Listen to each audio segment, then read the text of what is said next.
Alors, bonsoir les amis, j'espère que vous allez bien. Ça fait plaisir de vous retrouver. Ça fait quand même longtemps qu'on n'est pas venu sur YouTube. Donc, bienvenue Jaya pour aujourd'hui. Quel plaisir de te voir aujourd'hui aussi. Bonsoir Isra, bonjour à tous et toutes. Moi aussi, je suis ravie de vous retrouver. Il s'est passé tellement de choses pendant ce mois-là que je suis vraiment très heureuse là d'être là avec vous dans tout ce mouvement, enfin, dans toute cette amplitude, dans toutes ces métamorphoses et dans tout, qui était le titre d'ailleurs de la dernière fois.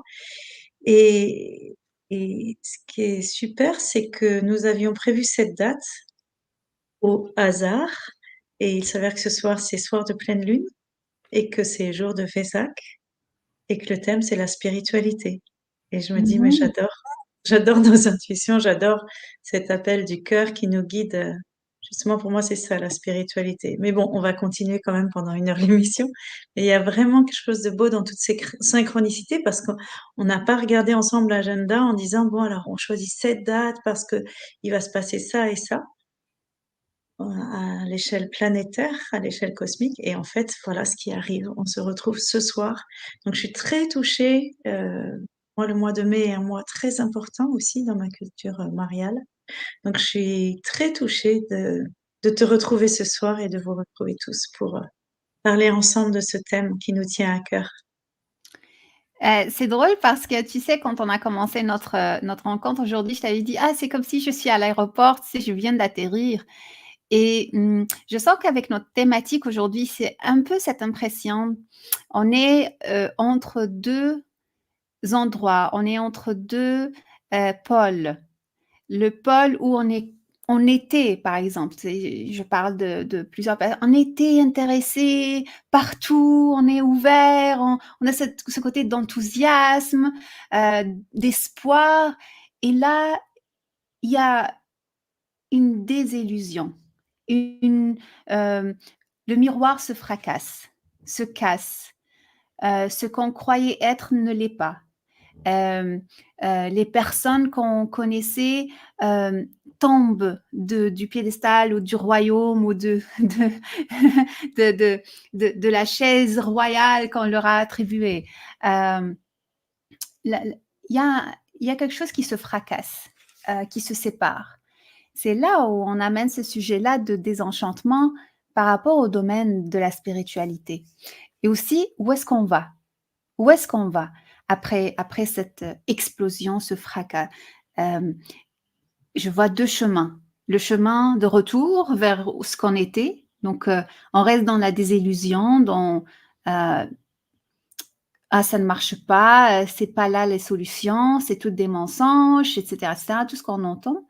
Et il y a l'autre chemin que je vois qui se trace, qui est celui de la redécouverte, de l'authenticité, de la vérité, mais qui est propre.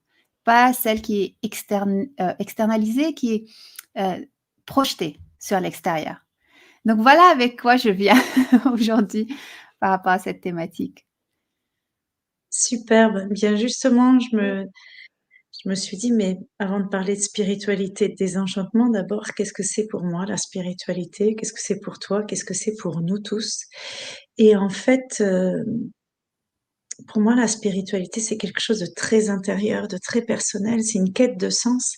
Et depuis plusieurs années, depuis les confinements, j'accompagne de plus en plus de personnes autour de la quête de sens, et y compris maintenant des chefs d'entreprise qui me demandent, mais quel sens je donne à ma vie maintenant que j'ai réalisé le contrat, on va dire, humain, contrat familial même, on pourrait dire, dans ces dynamiques familiales où j'ai bien rempli mon job, j'ai fait ce que voulaient mes parents pour moi, ou alors j'ai fait tout l'inverse, mais en tout cas, j'ai rempli mon job, j'ai des enfants, j'ai une famille, j'ai puis qu'est-ce qui reste derrière tous ces aspects en apparence matériels? Et il y a de plus en plus de personnes il y a 2 espaces. Il y a des personnes, tu vois, qui ont fait ce chemin-là et qui se disent: «Bah, maintenant, qu'est-ce que je veux moi? Qu'est-ce que je sens moi? Qu'est-ce qui m'habite vraiment intérieurement? Qu'est-ce qui me réjouit? Qu'est-ce qui me rend heureux au-delà de tous les aspects matériels?»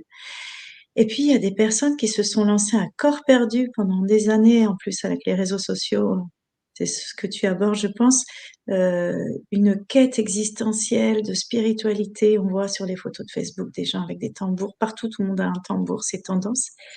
Et en fait, pourquoi on a un tambour? Quoi il sert? Est-ce que le simple fait d'avoir un tambour, ça me réjouit intérieurement? Est-ce que je l'utilise déjà? Et pourquoi faire? Est-ce que c'est pour faire de la musique? Est-ce que c'est pour faire des soins? Est-ce que c'est pour me relier à cette guidance intérieure? C'est pour me relier au monde extérieur, visible et invisible? Ou c'est juste parce que c'est un phénomène de mode? Et je crois que le désenchantement, il sera pour moi, il vient aussi de là. Tu vois, Mmh. d'une mouvance très tendance, je vais parler de ce que je connais le mieux, le chamanisme, très tendance où il y a eu, alors oui, il y a eu des visions d'hommes et femmes médecine dans le monde entier qui disaient qu'il fallait de plus en plus du chant du tambour pour honorer terre-mère et honorer la nature et que les peuples se rencontrent. Mais ça a été fait sans cette conscience spirituelle, Mmh. sans que ce soit habité intérieurement. Mmh. Donc, on est désenchanté parce que on a projeté dans nos égos quelque chose sur une spiritualité, mais sans vraiment l'incarner. Mmh. Et donc, on Mmh. reste dans cette dualité. Tu sais, je reviens à ce que je te disais l'autre fois. On a un job de thérapeute spirituel, puis à côté, on fait un boulot alimentaire. Non, Mmh. tout est alimentaire, tout nous nourrit. Et sur Mmh. tous les plans, j'entends. Donc, j'ai vraiment aimé quand tu m'as proposé cette thématique. Enfin, ça a été un chemin. Je sais pas si tu te rappelles, parce que suite à notre précédente émission, il y a une personne qui t'a dit, ah, mais les jeunes, tatati, tatata. Les jeunes, j'ai tant accompagné, en fait, ils sont désœuvrés parce qu'il y a aussi une quête identitaire bien plus forte, bien plus globale. Donc, Mmh. ça interroge tout ça. Et en effet, dans ce fracas dont tu parles, dans ce miroir qui explose, bien, quelle est ma vérité? Et je crois que la spiritualité, c'est qu'est-ce qui m'anime vraiment? Quelle est Mmh. ma vérité? Qu'est-ce qui me réjouit vraiment? Quand je dis ma vérité, il s'agit pas de j'impose ma vérité, tu vois, c'est bien plus profond. C'est qu'est-ce qui m'anime vraiment? Qu'est-ce qui me rend heureux? Et qu'est-ce qui me permet de me sentir dans cette plénitude que je sois? Mmh. Mmh. C'est vraiment beau ce que tu partages parce qu'effectivement, ce que je constate au niveau de la spiritualité comme thématique, c'est le côté amassé. Comme si on amasse, le plus on amasse d'informations, le plus on amasse d'informations, le plus on amasse des bols, des cristaux ou des tarots. Moi, j'adore les tarots en passant. On a cette sensation qu'on on est dedans, mais on n'est pas dedans parce que ça reste extérieur. C'est le côté, que je rappelle là, c'est dedication, c'est de se mettre à l'œuvre qui manque. Mais aussi le côté j'ai l'impression que c'est dans ce monde matérialisé, matérialiste qui veut emprisonner la spiritualité, dans le sens où elle devient matérielle. Tout Elle à n'est fait. plus spirituelle, elle est matérielle. C'est ça que J'ai j'étais à habiter justement, tu vois, par rapport à ce que tu décris, c'est ça. Il y a une confusion, en fait, je crois, Ouais, un oui. amalgame. Mmh. Oui, oui, tout à fait. Hem, il y a aussi, internet qui rend tout disponible. Je pense que tout est disponible sur internet. Moi, je faisais mon voyage là, c'est les dernières semaines ici au Portugal et j'avais plusieurs questions des participantes et comme je suis pas portugaise, il y a des choses que je connaissais pas, donc il fallait que je cherche sur Google pour leur donner l'information juste et heureusement que j'avais Google, heureusement que j'avais les informations, disponibles là pour partager, pour satisfaire de la curiosité. Mais il n'empêche que cette, cette disponibilité d'informations, parfois, elle nous fait oublier l'essentiel qui est de savourer. Savourer, ce qu'on regardait, savourer ce qui se passait, savourer et et j'avoue que, hem, dans ce voyage, j'ai commencé à introduire cette notion de, pèlerinage spirituel, mais qui se base pas juste sur l'information, qui se base sur l'expérience elle-même, et l'information qui vient des lieux. C'est-à-dire qu'on canalise l'histoire des lieux, qu'on canalise l'histoire des monastères, etc. Et là, il y a quelque chose d'intéressant parce qu'on rentre dans la pratique et on est en train de créer un mythe, le mythe du lieu, le mythe du pays, etc. Et c'est autre chose, c'est vraiment autre chose. Mais au début, c'était difficile d'introduire cette notion de laissons l'information de côté. Le fait d'avoir de l'information va vous faire sentir que vous êtes spirituel, mais ou que vous entrez dans le monde spirituel. Mais des fois, c'est juste la porte d'entrée. Ce n'est pas l'expérience elle-même réelle. Je suis complètement d'accord avec toi. Ça, c'est vraiment en convergence avec ce que je propose dans les stages ou tout ce que j'anime. Parce que pour moi, la spiritualité, c'est avant tout l'expérience individuelle d'une reliance profonde au divin en soi, à cette nature qui nous entoure aussi et à tout ce monde autour de nous. Et c'est quelque chose de très, très personnel qui prend des formes différentes et qui n'a pas de dogme qui nous est imposé de l'extérieur. Mhm. Et ce que j'aime dans ce que tu partages, c'est que moi, c'est très confrontant pour certaines personnes, mais toutes les retraites, même les week-ends, là, je reviens d'un week-end de constellation chamanique, les personnes n'ont pas leur téléphone avec elles. Pour justement s'immerger pleinement de cette expérience dont tu parles, comment faire si on va accéder à l'extérieur?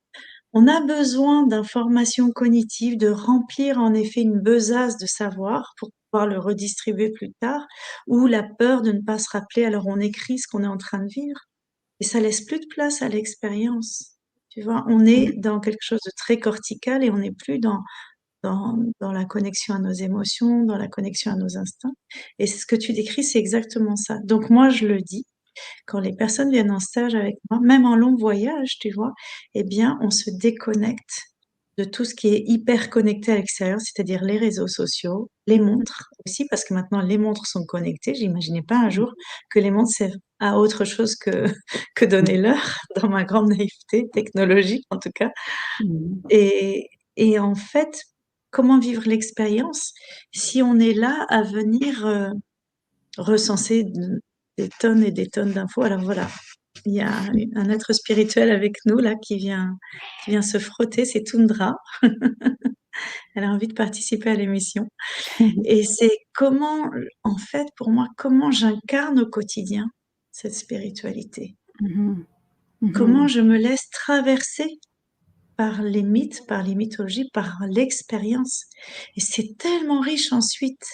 Et donc, je comprends un peu peut-être ta frustration d'être obligé d'aller sur Google pour donner l'info, parce que ça, on peut le faire quand on est rentré chez soi. Moi, c'est ce que je propose. J'ai Exact. d'abord, tu vis l'expérience et ensuite vient la science. J'ai toujours Mhm. l'expérience prévaut à la science. Et c'est ce que font les scientifiques. D'abord, ils font des expériences. Après, ils vérifient. Ils ont leurs petits postulats et ils retestent derrière. Enfin, souvent, en tout cas. Et pour moi, l'empirisme, c'est la plus forte des manières d'accéder à la spiritualité. C'est-à-dire de façon Mhm. empirique, je vis l'expérience dans mon corps, dans toutes mes cellules, et ça s'inscrit. Et là, je me rends disponible pour avoir accès à ces informations dont tu parles, plus Mhm. subtiles, plus puissantes, qui peuvent nous relier à notre source. C'est tellement beau et aussi la valeur, qu'on donne à ces informations parce que, tu sais, quand, cette validation extérieure que je me trouve en train de me battre avec, la validation extérieure, c'est comme l'information doit être certifiée, confirmée, venant de Google, mais quand c'est toi qui la partages, quand c'est quelque chose d'authentique, vrai de ton être que tu partages, là, à ce moment-là, tu sais, c'est comme: «Ah, quel est le degré d'importance aux inspirations qu'on reçoit, hem, auxquelles nous on donne une valeur, mais aussi l'extérieur. Et c'est drôle parce que on a des clients, tu sais, toi et moi, on vient, on nous rencontre, mais parfois, quand on rencontre des gens de l'extérieur de nos cercles, de ce monde-là, eh bien là, il y a une confrontation, mais vraiment solide par rapport à la valeur de notre inspiration versus la valeur d'information validé, confirmé par un groupe de personnes sur internet ou autre. Et ça me rappelle encore et encore la place du féminin et de la femme. Parce que quand on touche à la spiritualité, à mon sens, c'est on rentre, comme tu dis, à l'intérieur, c'est un voyage vers notre essence. Et c'est pas un voyage masculin, physique, matériel qu'on va voir de l'extérieur tout de suite. C'est avant tout intérieur, subtil, comme de l'eau qui est en train de couler tranquillement. Et parfois, ça fait splash. Et là, il y a des pleurs, il y a de la rage, il y a des fois de la joie. Mais il y a un travail qui se fait tranquillement de l'intérieur. Donc, le côté validation de l'inspiration qu'on donne, et je la ramène encore à cette pandémie de numéros, tu sais, de validation par numéro, que ce soit pour les vidéos, pour les posts Instagram, pour tout. Qu'est-ce qui donne de la valeur à une inspiration authentique? Est-ce que c'est la quantité ou c'est la résonance? Est-ce que c'est la vibration ou c'est l'éclat qu'il y a? Est-ce que c'est la quantité de livres, la quantité de mots, ou c'est la vérité qui nous fait vraiment dire: «Ouh, il y a quelque chose là». C'est ça que je vois qui clash aussi dans ce monde-là.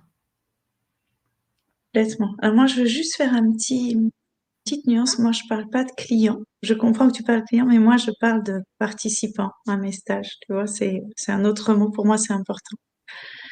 Parce que sinon, je me sens pas en train de vendre quelque chose.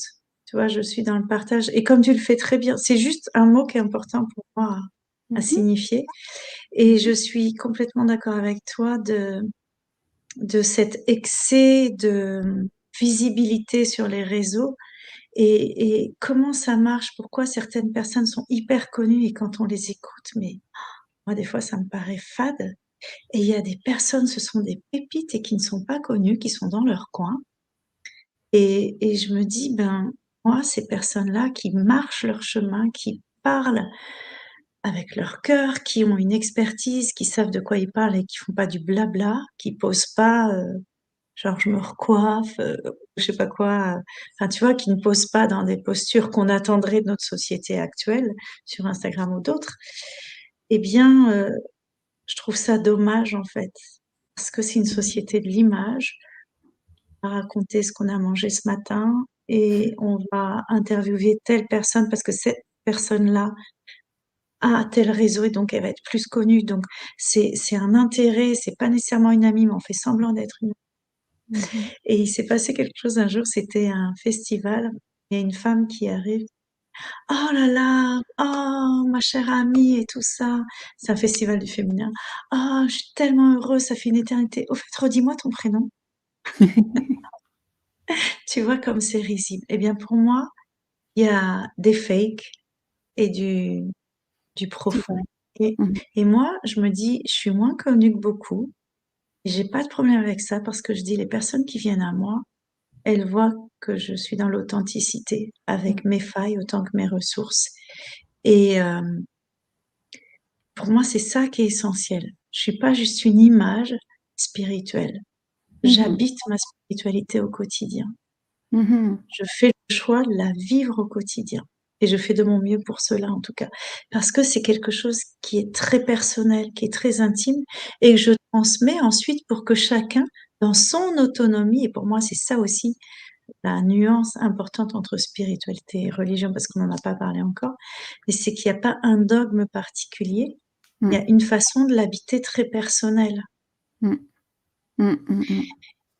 Et en fait, ce qui est en commun entre la spiritualité et la religion, c'est qu'on a besoin de quelque chose de plus grand, plus vaste que ce qu'on vit au quotidien quand on voit tout ce qui se Mmh. passe en ce moment dans l'actualité. Donc, on a besoin de cette étoile qui brille, qui scintille en nous. Mmh. Et quand on est dans ce scintillement intérieur, on n'a pas besoin, comme tu disais, d'exploser, de voir briller à l'extérieur. On n'a plus besoin de ça. Et Mmh. là, quand je vais sur mon site, quand je vais juste sur internet pour, sur ma page La Voix du Tambour, je vais pas faire de pub pour un serveur, mais j'allais en faire. Bah, après, j'ai que des drames et à chaque fois, c'est: «À 50 ans, il est avec un super décolleté. Ah regardez, elle a 60 ans et elle pose encore avec une ligne extraordinaire» et je me dis: «Mais c'est quoi ce monde? Qu'est-ce qui se passe?» Est-ce qu'on est habité vraiment, heu, enfin, c'est quoi cette culture de l'image qui est complètement dingue, qui nous amène dans un culte du féminin perfectionniste et alors moi qui accueille mes cheveux blancs et mes rides, je me dis: «Mais qu'est-ce qu'on est en train de construire avec ces femmes vieillissantes qui disent que c'est un drame de vieillir?» mais quand on est OK avec ça, avec cette spiritualité, ben en fait, on accueille le temps, on accueille ce temps qui passe parce qu'on est juste de passage sur cette terre et nous ne sommes que des cycles. Moi, je m'accompagne avec la roue de médecine au quotidien. Chaque saison est un nouveau cycle et chaque cycle, c'est un âge de la vie. Toi qui as Mmh. été au Canada, tu connais bien, tous ces Mmh. cycles de vie et en fait, beh, oui, bien sûr que j'ai plus la même souplesse que j'avais à 20 ans, même si je danse et que je fais des étirements tous les jours et c'est pas grave parce qu'il y a autre chose de plus fort qui m'en remplit, de plus fort, de plus intense en tout cas, je dirais, que lorsque j'avais 20 ans où je n'osais pas exposer ma spiritualité. Parce que Mmh. comme tu l'as dit tout à l'heure, c'est confrontant Mmh. d'exposer l'intime et de se sentir moqué. Oui, oui. C'est tellement vrai ce que tu dis. Et je dis: «Karine, salut, merci de te joindre à nous». Tu sais, j'ai eu plusieurs cas, hein, d'échanges ces derniers jours qui m'amènent à ne pas vouloir partager tout nécessairement avec les autres, par rapport à la spiritualité. Parce que, hem, mon but d'échanger, c'est aussi de se nourrir, d'aboutir à quelque chose. Échanger pour, hem, ouvrir de nouvelles portes. C'est sûr que quand on partage dans le cadre comme tu dis, participant-client, on est dans l'échange, on donne, mais on donne pour guider la personne à elle-même trouver les portes. Mais avec les personnes qui sont mais carrément dans cette logique de séparation ou de jugement ou de mettre dans des boîtes, ça devient très difficile pour moi d'échanger parce que je me retrouve restreinte. C'est comme si je rentre dans un autobus et j'ai même pas de place, mais quand même, il faut que je me fasse une place en attendant d'arriver à la prochaine station. Mais j'ai pas envie de le faire. Je peux marcher entre les arrêts toute seule. Je suis bien.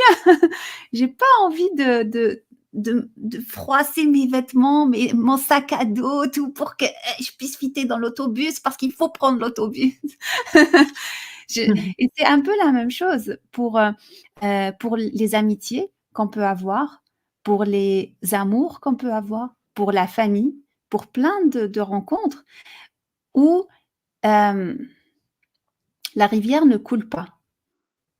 Il n'y a pas de possibilité d'expansion. Il y a juste une possibilité d'expulsion. Et donc, euh, ça devient plus facile à ce moment-là de se restreindre soi-même, de ne pas échanger toujours avec des gens qui sont dans ce déni-là ou dénigrement ou jugement et autres. Je choisis où j'expose, je choisis où je partage. Les livres, c'est un de mes plaisirs parce que je prends de la liberté à le faire. Et qui veut le lire, le lit. C'est comme... Puis je reçois des fois des courriels super, super intéressants qui font comme des gens qui sont dans le même chemin que nous. Et c'est drôle à dire parce que, tu sais, tu parlais des personnes des femmes vieillissant. On vieillit tous, mais en même temps, je me trouve là à échanger avec des gens de 75 ans, 70 ans. Et c'est là où je me retrouve. C'est là où je me retrouve. C'est là où je me trouve bien. C'est là où je vois une ouverture, une compréhension, euh, je dirais pas que toutes les personnes sont comme ça, mais j'ai dit que dans mes cercles, c'est dans cet âge-là que je vois une curiosité croissante, euh, un mouvement d'amour pour la vie, d'exploration, de voyages chamaniques, de danse, de tout. Euh, donc voilà, je ne sais pas, il y a vraiment comme peut-être un mur ou je sens comme une forme de vide entre cette tranche d'âge et la jeunesse de 30 ans et moi. Il y a comme une perte de sens, un amalgame de tout, on ne sait pas où voir, on ne sait pas où aller. Oui, c'est ça, il y a une perte de sens et on a collé en effet des images, je pense au chamanisme de gens un peu perchés, un peu sauvages, avec des plumes partout et qui se racontent des histoires, ce qui fait que ça les a plutôt exclus qu'autre chose, alors que ces plumes, on les a à l'intérieur de nous, dans notre liberté intérieure, dans cette reliance au vivant, et on n'est pas obligé non plus, nous, d'imiter avec cette parfois appropriation culturelle, de se déclarer chaman, de se décréter je ne sais quoi. En fait, c'est bien plus profond que ça. Cette crise existentielle, elle arrive pour des gens qui, en effet, transposaient leur spiritualité sur un quotidien. Et comme leur quotidien n'est pas épanouissant, ils se disent c'est à cause de ma spiritualité, ça marche pas. C'est Mhm. tellement pas comme ça que ça se passe. C'est une philosophie de vie pour moi, la spiritualité. C'est être relié à son monde intérieur, à écouter ses rythmes intérieurs, ses besoins intérieurs. Et c'est comment je les matérialise quand je suis dans ces états bien-être profond, d'extase et d'alignement surtout. Et là, ce qui nous est demandé, c'est ça. C'est vraiment le bâton de pouvoir, c'est être dans notre axe, avec tout ce qui nous Mhm. désaxe actuellement, sur tous les Mhm. plans géopolitiques, sur tous les plans au rayonnement solaire. Donc, j'écoutais hier une femme que j'aime beaucoup, j'ai déjà peut-être astrologue et ça secoue et pour moi, ma spiritualité m'amène à rester en sérénité malgré tout. Mhm. Mhm. Et donc, en effet, c'est une histoire de confusion en fait entre j'ai un tambour ou alors je fais des stages de féminin sacré, j'ai un diplôme en Reiki ou j'ai un diplôme en je Mhm. sais pas quoi. Et donc, nécessairement, je suis arrivée. Ben non, non, c'est un chemin chaque jour que de cultiver cet état d'être intérieur. Mhm. Mhm. Et je suis d'accord avec ce que tu dis, ça converge vraiment avec l'idée que ben, quand je vieillis, j'ai plus les soucis, j'ai pas les mêmes soucis matériels de me dire j'ai des enfants, comment je vais les nourrir, je dois trouver un travail, où est-ce que je décide d'habiter, toutes ces questions existentielles, on se les pose moins à 70 ans qu'on se les pose à 30 ans. Et Mhm. donc, c'est quelle place quand j'ai 20 ans, parce que moi, j'ai des gens de tous les âges, en fait, dans la formation, là, ça, il y a tous les âges. Et c'est quelle place, aussi bien en médecine danse qu'en constelle d'ailleurs, quelle place je prends, moi, dans mon rôle, quand j'ai 20 ans, quand j'ai 30 ans, quand j'ai 40 ans. Et c'est Mhm. comment je laisse une priorité à cet état d'être, à cette spiritualité. Est-ce que est-ce que c'est au quotidien ou est-ce que je reprends l'histoire du tambour? Est-ce que je l'ai dans un coin? Tous mes objets sont dans un coin. J'achète des tonnes de minéraux, comme tu le disais au début, des tonnes de je sais pas quoi, de recettes. Et puis finalement, ben, c'est juste parce que j'ai envie de les posséder. Donc tu vois, c'est Mhm. quelque chose de très matériel. Je suis Mhm. dans la dualité de ne pas m'en imprégner. Donc ça fait des objets qui sont là et qui traînent dans les armoires. Mhm. Et c'est bah, qu'est-ce que je fais de tout ça? Mhm. C'est tellement beau ce que tu partages, tu sais, cette idée aussi de maîtrise. C'est, euh, j'espère terminer une de mes formations en herboristerie, en herbalisme, je sais pas comment ils disent en français, la Herboristerie. herboristerie, dans quelques semaines. J'ai pas envie de terminer. J'ai pas envie de terminer parce que quand on est en train de se former avec une personne ou avec une école ou avec, il y a toujours des choses à apprendre. Et il y a toujours quelqu'un à qui on peut poser des questions. Devant voilà, les plantes, les plantes pour les femmes, les plantes pour ceci, des situations, etc. Moi, je me nourris de ça, surtout par rapport à la maladie de Lyme. Ah, c'est comme j'amasse, j'amasse. Parce que aussitôt qu'on a fini une formation, Ça veut dire, là, on doit devenir notre propre formateur. Et pour ceux qui se reconnaissent, moi, je suis assez exigeante par rapport à moi-même. Non, je veux pas être ma propre prof, je vous l'assure. Celles qui me connaissent, j'allie ce côté de porteuse de vérité, donc la truth keeper, c'est l'épée, mais aussi le côté fluide. Donc, je suis pas la super bonne prof pour moi parce qu'il y a ce côté exigeant, mais aussi on se lance dans le monde pour acquérir la maîtrise. Parce que là, on a eu les formations, c'est l'introduction. Pour moi, c'est toujours l'introduction. Tout Même à si on fait. a acquis des compétences, la vraie maîtrise, elle vient en pratiquant, en parcourant, par exemple, parcourant les différentes conditions, maladies, les différentes plantes, etc. Et c'est exigeant. C'est exigeant. Et cette exigence, là, aujourd'hui, de ce que je vois, on la prend pour acquis quand on lit un article, pour certaines personnes, ou quand on a parlé avec quelqu'un, ou quand on a, je sais pas moi, c'est comme si on devient expert aussitôt qu'on a lu quelque chose, ou aussitôt qu'on a eu, mais non, c'est pas ça la maîtrise. La maîtrise, c'est de maîtriser, c'est de faire, c'est de se pratiquer et c'est pas facile pour soi. Il y a des limites et je comprends que ce n'est pas facile pour tout le monde, qu'il y a ce côté de facilité. On veut que ce soit facile et rapide aussi. D'où les formations brèves. Là, il y a une personne qui me disait: «Ah non, mais moi, je veux pas me former sur une année», parce que moi, j'ai fait la première formation aux constellations chamaniques sur 2 ans et demi. Et là, je la fais sur une année avec un groupe, mais après, j'approfondirai et je les accompagnerai chacun. Une personne me dit: «Non, non, moi, ça me va pas, c'est trop long». Je me dis: «Mais comment connaître toutes les intrications dans une famille? Comment connaître les ressources chamaniques? Comment s'imprégner d'un root de médecine que je transmets en juste quelques jours? C'est Mmh. impossible».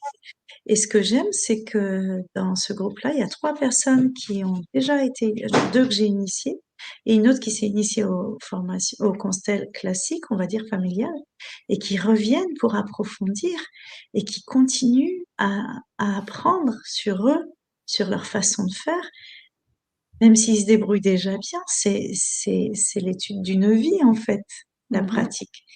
Et c'est pour ça que moi, je commence à me sentir expert dans ce domaine, mais je pratique depuis très, très longtemps. Alors que déjà avant, je me réjouissais de ce que je vivais comme expérience, mais je vois bien que je le mène de façon différente. Et ça m'amuse que tu parles d'exigence parce que je suis aussi quelqu'un de très, très exigeant. Parce que pour moi, l'exigence, c'est une qualité.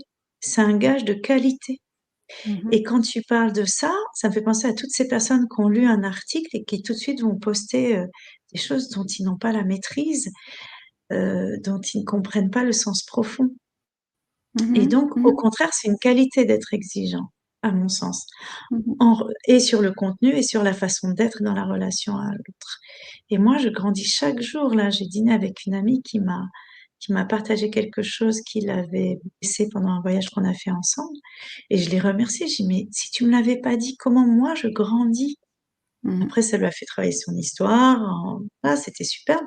Et moi, je l'ai remerciée. Je dis: «Mais si je suis exigeante, moi à moi, mais pas bloquée et pas contrôlante, hein, j'entends, ben, j'ai cette exigence de donner le meilleur du contenu aux personnes». Mmh.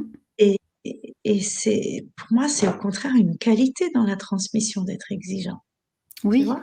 oui. Et je pense qu'avec tout ce qui se passe et toutes les informations et les désinformations, on n'a plus l'exigence de vérifier la source. Mmh. Mmh. D'où ça vient? Qui a dit ça? Et d'où et où dans quoi ça s'inscrit? Moi, quand Mmh. je propose quelque chose, je remonte toujours à la genèse, à l'origine. Je parle de constellation chamanique, je parle de Bert Hellinger qui a créé le système en Europe des constellations familiales parce que c'est la base. Mais avant lui, il y avait aussi les Zoulous et avant lui, il y avait aussi les Mongols. Donc tu Mmh. vois, je remonte quand je transmets quelque chose, je remonte à la source, autant que je peux. et pour moi, c'est ça qui fait la qualité de notre tenue aussi. Mmh. La qualité, je pense aussi qu'elle vient de la résonance. Qu'est-ce qui vibre juste?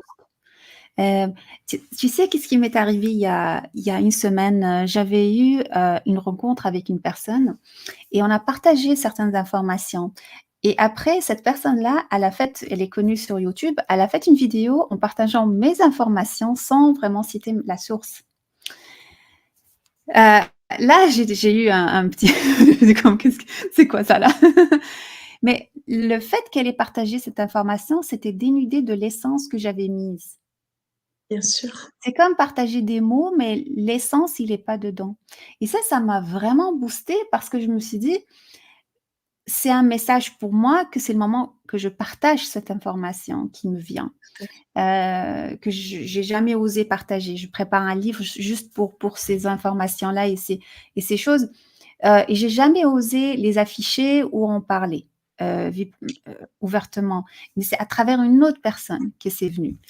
Heu, une autre expérience que j'ai eue aussi avec, tu sais, pour mon voyage, les participantes, elles voulaient plus partir et enfin, ils voulaient parce qu'on avait aussi des hommes, ils voulaient plus partir à la fin parce que ils ont expérimenté un autre type de voyage qui est pas dans le mental, mais on a fait du théâtre, c'était génial, c'était magnifique. Mais aussi, ce que j'ai découvert, c'est, on a fait une formation il y a 4 ans, je pense, sur les rayons et les piliers de lumière et quand on apprend dans le monde spirituel ou dans l'apprentissage spirituel, ça se fait en mode de spirale. C'est-à-dire qu'on apprend quelque chose, puis après ça c'est comme il y a le temps d'intégration, c'est comme si ça s'évanouit ou ça s'intègre sur d'autres niveaux et après ça revient. Une autre année, des fois c'est à la même période, des fois c'est à une autre période, ça revient. Puis là, il y a une autre couche qui s'ajoute à ce qu'on a déjà intégré et après, ouh, ça disparaît, ça s'intègre dans d'autres plans et une autre année, oh, ouh, ça revient et ça continue et du coup, c'est une spirale. L'apprentissage spirituel ne finit jamais, mais c'est comme une série télévisée. La saison 1, c'est au mois de septembre, la saison 2, c'est au mois de septembre l'année prochaine, mais restez à l'affût. Il faut que vous suiviez le la série jusqu'à la fin et je pense que c'est ça l'aspect de patience aussi et de toujours prendre note de ce qui nous vient, de ce qu'on apprend, de le catégoriser. Par exemple, voilà, ça c'est les rayons, ça c'est la géométrie sacrée, c'est ce que j'ai reçu. Ça c'est par rapport à la déesse ou les anciennes déesses qui viennent, et cetera. Donc, c'est de, s'organiser. S'organiser et définir nos croyances, les croyances profondes. Croyances profondes, on les trouve dans les moments les plus difficiles. Par exemple, les moments de mort, de maladie, de frayeur extrême, et peur, de joie. Il y a aussi c'est des moments décisifs pour notre vie. C'est là où on découvre vraiment en quoi on croit. Ça Complètement. ressort. À quoi on se rattache? Exactement, c'est dans ces moments clés, on parle de foi d'ailleurs, dans ces moments clés, c'est là qu'on interroge notre quête existentielle, c'est là qu'on interroge notre essence. C'est amusant, je fais juste un petit aparté, tu parles de spirale, en fait, c'est le symbole de la voix blanche que je transmets. C'est la spirale qui remonte à l'origine du temps et qui nous permet en effet d'être, reliés, à notre source et reliés à plus grand que nous et de faire ce chemin continu de cette spirale parce que le chemin, il est éternel.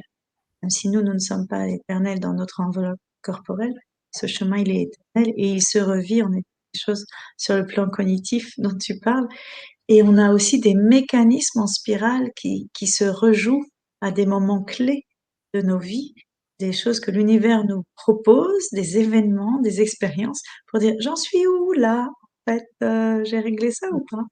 Et en effet, c'est dans des états de crise, profonde, d'événements profonds qui viennent, bercer nos vies, qu'il y a beaucoup d'états d'être intérieur de grande qualité.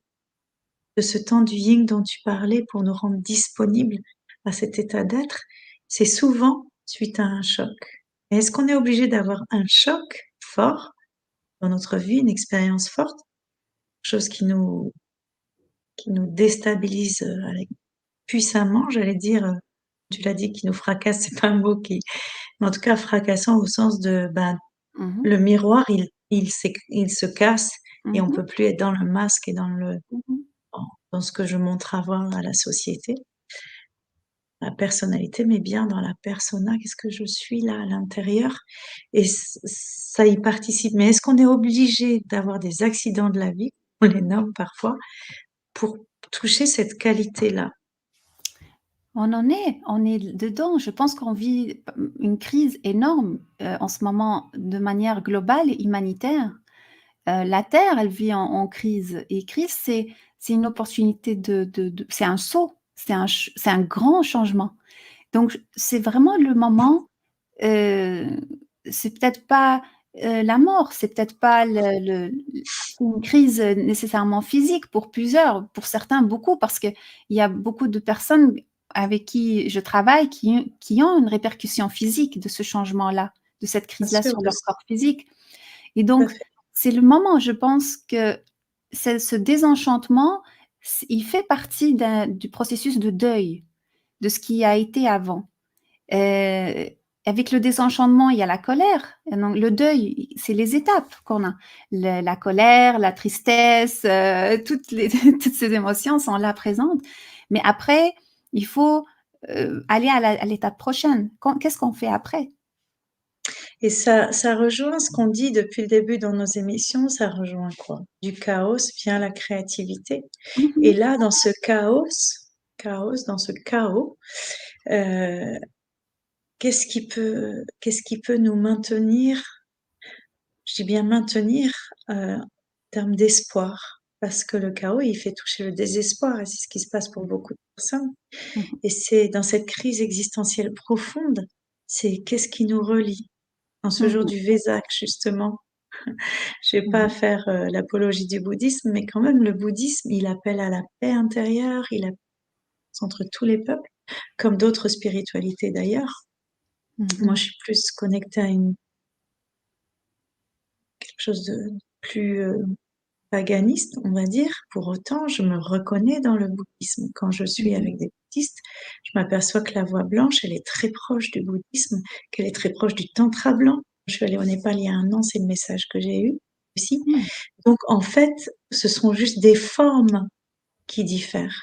Et ce mhm, chaos, on y est tous. Et cet amour, on l'a tous aussi en nous. Et c'est mhm, comment, face à ce chaos, on appelle plus d'amour, plus de paix. Si je suis dans ce chaos intérieur, c'est parce que je ne suis qu'en résonance avec ce qui se passe partout sur mhm, la planète et partout dans le cosmos aussi, bien sûr. Donc, c'est comment trouver ma sécurité intérieure. Et moi, la spiritualité fait partie, dans cette pratique spirituelle, de me relier à cette sécurité intérieure, à ma terre intérieure. Et pour mhm, moi, le fait de s'aérer, de s'oxygéner, d'être dans la nature, de pas passer toute sa journée enfermée devant des écrans, déconnectée de ses portables, j'ai l'impression d'être une vieille âme réfractaire à toute technologie. Pas du tout. La preuve, je suis avec toi ce soir parce que c'est comment aussi j'interroge, moi, beaucoup, comment j'utilise les médias. mhm, Comment ils peuvent être magnifiques pour mettre les gens en lien. Ça, c'est mhm, magnifique. Mais comment aussi ça peut être un perçoir et comment ça peut nuire. Les gens ne pensent qu'à aller sur leur poste pour mettre des photos d'eux et ne sont plus en lien avec eux-mêmes, ne sont plus en lien avec l'autre, parce qu'il y a une exigence derrière de faire de la com, de faire du chiffre, comme tu disais, un certain nombre, atteindre un certain nombre mhm, de followers ou de viewers. Mais même les gens actuels que je connais bien dans ce monde-là, du chamanisme ou en tout cas de la spiritualité, ils prennent cher, comme on dit, tu vois, ne sont pas épargnés parce que c'est pas une histoire de visibilité, c'est une histoire planétaire de ce chaos. Donc, comment on fait pour se soutenir mutuellement mhm, en accompagnant les autres, en soutenant les autres? Et ça peut être juste un regard, ça peut être un sourire, ça paraît très neuneux, très banal ce que je dis, mais juste comment, si j'ai un peu de paix intérieure en moi, comment je la partage, comment je soulage l'autre, comment je l'aide à trouver ses propres ressources, sans lui Mhm. dicter ce qui est bon. Juste soulever en lui que de ce chaos naît quelque chose de plus grand. Mhm. Alors, on parle beaucoup du nouveau monde, on parle beaucoup de cette lumière. Évidemment, quand la lumière arrive, l'ombre est là à côté, ça coexiste. En même temps, si on va pas voir nos... Moi, c'est pas ça la spiritualité. C'est aussi Mhm. aller voir ses pardons. C'est aussi exprimer toutes ces émotions dont tu parles. Parce Exact. que si on les réprime, ça reste à l'intérieur et ça va exploser à un moment donné. Donc, Mhm. c'est important de se détendre avec ça, avec ce niveau d'exigence, d'être le meilleur, d'être toujours positif, d'être toujours think positif. Ben, il y a un moment, si tu think négatif, eh ben, c'est pas grave en fait. C'est pas grave Oui, du tout. Parce que ça ouais. met une pression aussi sociale, sociétale, d'avoir une spiritualité où t'es souple, t'es jeune, T'es c'est, gentil. t'es gentil, c'est l'amour parfait avec ton chéri, tu vis dans un super lieu et t'as zéro problème. Bah, c'est pas ça du tout. Et c'est ce qu'on a voulu nous donner comme image. On a récupéré en fait la spiritualité, les magazines et toutes choses pour nous donner un diktat de ce que nous devrions. Moi, c'est ça qui fait que nous sommes complètement désespérés, découragés, désenchantés. Et le meilleur, tu sais, dans le chamanisme, il y a un beau cadeau qui est simple parce que c'est la simplicité avant tout. Tout, C'est la simplicité. exactement. C'est pas compliqué. Et quand on commence à, moi j'ai, moi ce que je dis aux gens, c'est, par exemple, j'oublie, mais complètement. Des fois, des fois c'est à- au périmètre de 2 minutes, j'oublie. C'est bien des fois que je regarde nos vidéos que je me rappelle, c'est que de quoi on a parlé. Parce que le mental, il est fatigué, on le surutilise. Oui, Là, vous êtes un employé de votre ville. Vous êtes l'employé de l'épicerie. Même l'épicerie, il y a plus besoin d'avoir quelqu'un, hein. C'est vous qui passez oui, vos produits oui, pour payer. c'est vrai. Vous êtes l'employé pour aller laver votre voiture, pour amener les enfants. Vous êtes devenus des employés gratuits. Vous donnez de votre temps gratuitement. Vous employez votre mental pour plein de choses gratuitement. Et il y a cet état d'épuisement où on Ouais. vient à la porte de la spiritualité. Est-ce que tu peux me sauver? Est-ce que tu peux me tenir la main? Et là, on imagine la spiritualité comme étant une belle femme enroulée de beaux vêtements. Et elle me dit, oui, venez, je vais vous ouvrir la porte, je vais vous enlever tous les malheurs que vous vivez dans votre vie. Venez dans. Et ça, c'est un peu de la, excusez-moi pour le mot, c'est un peu de la prostitution parce que le rôle, c'est le même. C'est de rentrer dans une sphère pour avoir une joie momentanée et oublier tous ces misères en pensant que c'est ça qui va régler tout. Mais ça l'est pas. C'est c'est vraiment là, la spiritualité, la femme belle enroulée, elle va se transformer en petite clone mégère et elle va vous dire: «Venez ici, je vais vous montrer ce que c'est vraiment». Donc c'est drôle à dire, mais c'est comme faut être courageux pour aller dedans, mes amis. Merci, j'adore. On voit que tu as fait du théâtre cette semaine. Ah non, mais ça m'a J'adore, inspirée. Je me dis j'adore. Alors, pour te dire un petit détail, si tu oublies, c'est merveilleux. C'est que tu es tellement dans l'instant présent que tu es traversé. Moi, des fois, quand je partage des choses, on me dit, ah oui, tu te rappelles ce que tu m'as dit il y a un quart d'heure? Ben non, parce que j'avais l'information pour toi, justement, qui était connectée à ton âme, à l'information dont tu avais besoin. Donc moi, en tant qu'humaine, j'ai pas besoin de la garder. Je la stocke pas dans ma mémoire. Euh, Parce que je n'ai pas besoin de cette information. Je suis juste là pour te la transmettre. Et nous aussi, j'ai regardé les vidéos l'autre jour, j'ai re-regardé nos vidéos. J'ai dit, waouh, c'est beau cette amitié entre nous, c'est beau cette inspiration. Et il y a des moments de grâce, comme là tout à l'heure, je viens de vivre un moment de grâce il y a une minute 15, quand tu as fait wouh! Et, et oui, en fait, je me dis, mais peut-être que les personnes qui nous regardent, elles vont garder une minute une phrase, un mot. Mais si on a permis ça, c'est merveilleux parce qu'on vend pas du rêve. Mmh. Ce que j'aime, c'est que nous sommes dans notre simplicité, justement. Nous sommes avec nos histoires de vie. Et pour moi, la plus grande école spirituelle, c'est la vie. Mmh. Ce sont nos expériences qui nous permettent d'être dans cette vérité, justement. Mmh. Parce que nous l'avons vécu et ça, personne ne peut nous l'enlever. Et toutes ces expériences de vie, comme on le dit dans la roue de médecine à la direction de l'Ouest, du fruit de toutes nos expériences, c'est ce qui fait notre richesse, c'est ce qui fait notre multiplicité et c'est ce qui fait que nous entrons en résonance. Tu parlais de résonance, j'aime beaucoup ce mot, avec d'autres parce que là, ça vibre. Mmh. Et quand ça vibre pas, passons notre chemin. Ça Mmh. sert à rien d'insister. Si on entre en résonance, c'est parce qu'on est dans cette spiritualité, parce que nous sommes des êtres spirituels incarnés dans la matière. Mmh. Et je Et, sais. et c'est Mmh. vraiment Mmh. ça qui est important. Et quand tu fais le pitre là, magnifique, ces volutes avec ces bras de cette femme, eh bien, c'est ça, tu le vis pleinement et on sent que tu l'as vécu dans tes conversations. On sent que Mmh. ça fait partie de toi. Et le fait de le mettre en scène avec autant d'humour et de légèreté, moi, c'est ça, habiter sa spiritualité. Mmh. Merci Jaya. Hem, c'est drôle, tu sais, on parle de mouvement et des fois Ouais, la spiritualité, c'est pas juste d'apprendre ou de méditer ou de mais c'est aussi de se mettre en mouvement, heu, physiquement. Moi, ça vient très, très fort. Ce n'est plus juste travailler avec les personnes, mais c'est aussi travailler et collaborer avec la terre, avec les arbres, avec les pierres, avec les roches, avec les montagnes.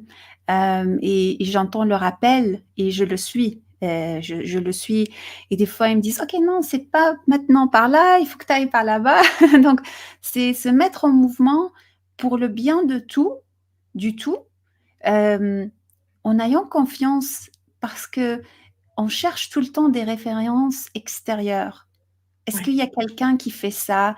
Est-ce qu'il y a quelqu'un qui peut... on cherche tout le temps de références au lieu de la prendre comme étant plus une confirmation ou peut-être un support pour faire le travail qu'on a à faire, mais pas comme référence à suivre. Euh, je pense que, comme on l'a dit la dernière fois, tu sais, le message revient et revient encore. Il faut qu'on se mette en mouvement. Il faut qu'on soit ouais, en mouvement. Physiquement, notre corps doit incarner ce qu'on a appris, ce qu'on a acquis, ce qu'on vibre. Euh, ne pas vouloir être parfait parce que qu'est-ce que ça veut dire parfait c'est quoi être parfait? Euh, Notre hypersensibilité peut être vue comme un don et peut être vue comme un défaut. Est-ce que c'est pour autant imparfait ou parfait? Notre gentillesse peut être vue comme faiblesse, peut être vue comme force, mais je veux dire, est-ce qu'on va rester dans ces confinements mentaux? Euh, il faut qu'on bouge et qu'on se mette en action, qu'on interagisse avec les gens, avec la nature. Avec la terre. Euh, maintenant, c'est vraiment, ce n'est plus pour nous, c'est pour le tout. Euh, ouais. et on a eu beaucoup de chance dans le voyage, le dernier voyage. J'ai eu des personnes qui font du travail aussi dans ce domaine-là, tu sais, du travail avec la terre, avec les dragons, ils étaient tellement présents dans ce voyage-là. C'était fascinant de découvrir les dragons dans différents endroits du Portugal. Et on était là pour le tout. On n'était pas là pour, je sais pas, une expérience spéciale. On était là pour le tout. On avait à faire ce qu'on avait à faire. Et puis c'est bon. Et à partir du moment où on est là pour le tout, même si ça nous échappe, même si ça peut échapper à des personnes à qui disent mais c'est quoi le tout? Eh bien, on n'est plus dans la confusion dont je suis là pour servir telle personne, telle doctrine ou tel dogme. En fait, c'est ça pour moi l'extase intérieure, c'est on est là au service du monde, en fait, au service d'un monde plus juste, d'un monde plus vaste, d'un monde plus chaleureux, d'un Mhm. monde plus respectueux. Et c'est ça que j'entends aussi dans le tout. Il y a le tout, et c'est concrètement, on incarne de cette façon-là. Mhm. En étant des relayeurs, en étant des... Moi, la vie, c'est un relais. On se passe le relais et puis Mhm. continue, continue à œuvrer ensemble, quoi qu'il arrive.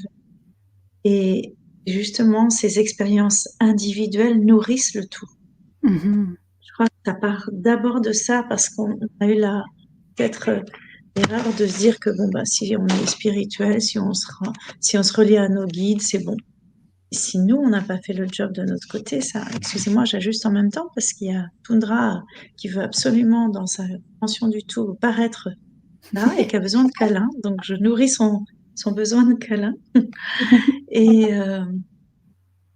donc je disais oui, c'est individuellement nourrissons notre spiritualité pour être au plus juste après avec les autres et former cette grande chaîne humaine, ce grand maillon de l'existence, de la coexistence avec tous les mondes.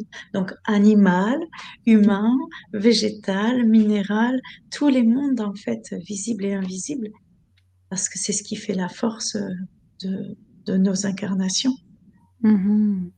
Ah, c'est beau. Tu sais, je viens de voir cette phrase-là qui vient pour nous, là, c'est You are droplets of the sacred divine waters. Vous êtes des gouttelettes d'eau, des eaux sacrées divines. Et donc, cette eau-là, elle a traversé, elle a voyagé, elle est partie dans tous les sphères, les mondes, les univers, et là, on vient. Ça dit tout. Ça m'émeut beaucoup que tu dises ça parce que je te disais que pour moi, au début, je disais que le mois de mai était important parce que c'est le mois où j'ai initié beaucoup de femmes sourcières pour un retour à la source, pour initier leur source. J'ai très envie de recommencer. J'avais la vision que j'irais à l'étranger le faire sur d'autres terres. J'ai envie de le recommencer en France tellement c'est puissant, où nous chantons dans l'eau, il y a des rituels dans l'eau pour honorer toutes les eaux du monde. Et comment chaque femme est une goutte d'eau qui va amener avec la fleur qu'elle est euh, nourriture pour l'eau, comment elle est l'eau à son tour. Enfin, tu vois, il y a vraiment dans ce soutien mutuel de nos histoires de femmes, dans nos ventres de femmes, dans nos sacrés. Et ça m'émeut ce que tu dis parce que c'est vraiment ça. Ça s'appelait bénédiction, enfin ça s'appelle toujours bénédiction du temple sacré. C'est comment chaque femme, chaque homme, nous sommes des sourcières et des sourciers. C'est-à-dire que plus on est connecté à toutes les sources du monde, plus on informe. Comme nous sommes informés et plus on peut changer sa constitution. C'est Mais écoute, pareil pour nous. viens avec moi. Et bien, si tu m'invites, je viens avec grande joie, vraiment. Cet été, c'est drôle parce que, écoute, en fait, c'est drôle, on n'en a jamais parlé, mais ce Non, travail-là aussi, je le fais avec l'eau et tu sais, je collecte l'information de l'eau depuis, tu sais, tous les endroits où je suis allée. Il y a cette mémoire de l'eau, il y a aussi l'échange de l'eau, les champs de l'eau bien sacrée sûr. ici, là où je vais, et on l'a fait ici au Portugal. Et donc là, je suis amenée à faire ce travail encore cet été. Donc, je te tiendrai au courant. En tout cas, ceux qui veulent se joindre à moi sur la route, Bon. si, pour ceux qui habitent aux alentours de la Méditerranée, je le dis comme ça parce que j'ai découvert aussi parmi les inspirations que la Méditerranée, c'est la mer. C'est la Ouais, mer. c'est un vrai berceau, oui. C'est la mer. C'est celle qui a donné naissance. Et tout le pourtour, c'était entouré d'eau, c'était tout de l'eau. C'est tous ces pays-là, de la Grèce, l'Italie, tous ces pays-là étaient de l'eau.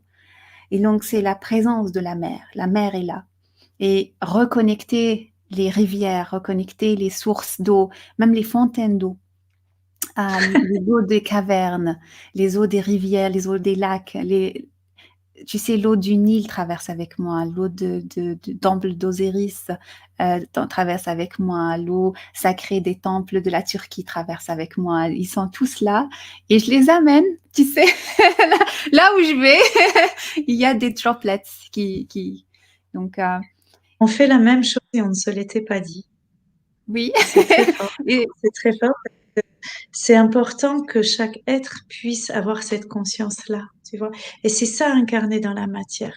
Et hmm, c'est pas un truc perché, c'est juste se sentir tellement relié à l'eau, quand même constitué de 70% d'eau, que nous entrons en résonance et ça a un bienfait pour notre corps.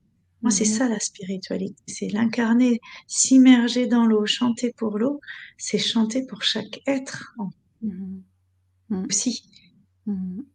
C'est nous relier à l'origine, la mer, Mmh. à l'origine des origines et à notre source.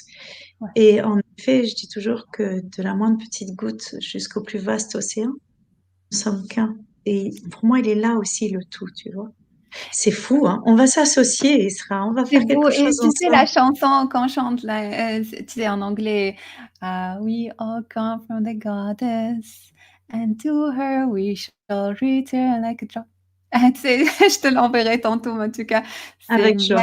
une belle chanson, qui signifie que nous sommes toutes des gouttes de pluie et on retournera toutes à la source. Hem Voilà, quand je dis toutes, c'est toutes comme forme de gouttes, peu importe Bien si on sûr. est homme ou femme. C'est beau, hein, tu vois, je me disais, et si on devait donner, si quelqu'un nous interrogeait, disait, ben, concrètement, donnez-nous un outil toutes les deux, quelque chose qui nous permette d'incarner cette spiritualité dont vous parlez, ben là voilà, c'est venu à nous malgré nous parce qu'on n'a pas préparé cet échange, je ne savais pas. Et pour moi, les sourcières, oui, c'est quelque chose d'essentiel. Je me sens vraiment gardienne des eaux, gardienne de la terre, et je fais pas ça pour faire joli, je dis pas ça pour faire joli. Moi, c'est essentiel dans ma spiritualité de l'incarner au service du grand tout et de la nature. Donc, je suis très touchée de ce que tu dis là. Et je suis très touchée de voir cet aspect aussi de ton travail quand tu as parlé de sourcière et de l'eau. L'eau comme étant c'est drôle qu'il vient comme prof, de ce qu'est la spiritualité et là-dedans, je pense que ça pourrait être une autre une autre rencontre. Oui, avec joie, avec joie, avec joie, Bon, merci beaucoup Jaya, c'était un grand plaisir à avec ceux joie. et celles qui nous ont écoutés ce soir. Je vous Merci à souhaite vous. Et vous pouvez nous faire des retours parce qu'à chaque fois, les retours sont très beaux, très touchants et ça nous permet aussi, comme on se le disait, Isra, de répondre aux questions que vous vous posez, en tout cas de répondre à nous avec notre façon de penser, notre façon de vibrer à des questions que peut-être vous vous posez pour partager ensemble. oui, un grand merci. Écoute, je me sens tellement touchée que j'ai même pas envie d'arrêter. Eh bien, on Je me continue, on sens a... remplie là, je me sens remplie. Mais bon, en tout cas, ce ne sera que pour le moment, on continuera une autre fois. Donc, Oui, à très, très bientôt, another je vous day, another reviens. time. Oui, je vous reviens, bientôt pour d'autres nouvelles. Il s'est passé beaucoup de choses, j'ai plein d'histoires à vous raconter, et je vous dis à très, très bientôt. Bye bye. Bye, à bientôt. Namaste.